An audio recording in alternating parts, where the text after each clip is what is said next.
some last-minute holiday shopping. This is 13. From the Manitoba Television Network. Prairie Pulse at 10. With Ted Deller. Sports with Keith McMahon. Environment Specialist Ron Thompson. Entertainment with Jennifer Whidden. And the Prairie Pulse News Team. Making headlines tonight, searchers are combing through the wreckage of a Pan Am jumbo jet tonight after it crashed into a Scottish town. The Prime Minister has some thoughts on the Quebec decision to ban English signs, and Bowden Gimbarski looks at the poultry processing industry and its worst threat.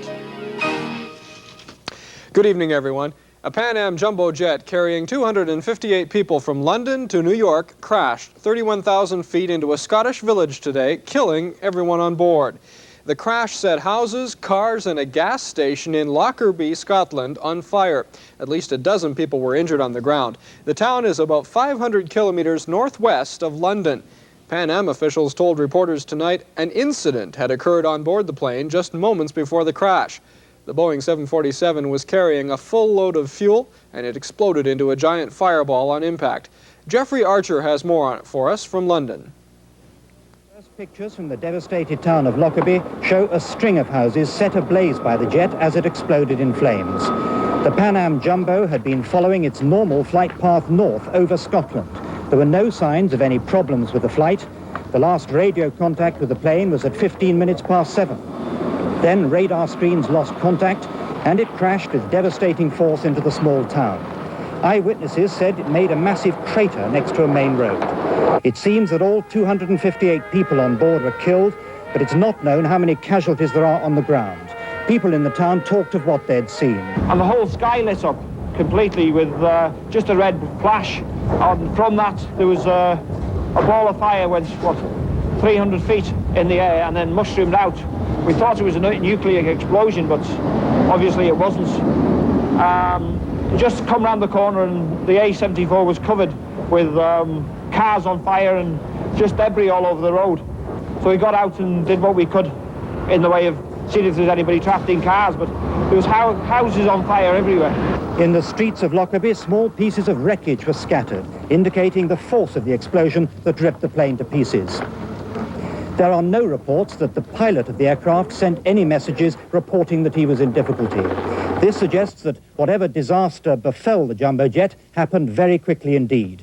Once the tragic task of dealing with the dead and injured has been completed, accident investigators will search for the 2 flight recorders which would have been on board. One of those records the voices of the cockpit crew, the other a whole range of technical data. The investigators will want to see if there was any evidence of a sudden cabin depressurization that could be caused by a massive technical failure or by a bomb explosion. Well, the UN Commissioner for Namibia was among the people known to be on board the plane this afternoon. Others believed on board were 2 top executives of Volkswagen's American operations and several students from New York's Syracuse University. The Canadian High Commission in London says it hasn't been told if there were any Canadians on board. Well, as the officials begin to search through the wreckage of Pan Am Flight 103, the attention is turning to what caused the tragedy. Pan Am says there are no signs the crash was due to an explosion or sabotage, but the airline will not speculate further. John Snow takes a look at some of the possibilities. Of the Pan Am Jumbo's airframe is bound to be one major priority on the crash investigators' list as they rake through tonight's wreckage. Until 3 years ago, no civilian Boeing 747 had ever fallen from the sky, but then came the devastating loss of a Japan Airlines jumbo in 1985. Investigators then concluded that a critical bulkhead had collapsed, rendering the plane uncontrollable. More than 500 people died in the ensuing crash. It resulted in a massive review of airframe safety, modifications, and new regulations for the older jumbos still flying. Only in one other incident did a 747 crash whilst flying. It was also in 1985 when an Air India jumbo crashed into the sea off Ireland and 329 people died. Here, investigators concluded that it was the result of a bomb going off in mid-air. The plane's airframe worthiness was never in question.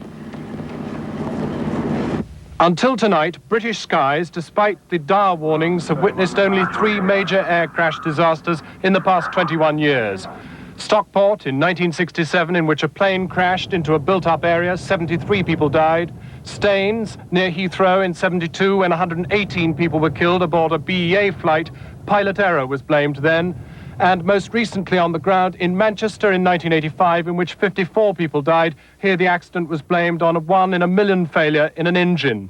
Investigators are therefore confronted tonight with a country that has rarely seen a major air crash on its territory and an aeroplane that has only once before fallen from the sky as a result of anything other than a bomb attack aboard.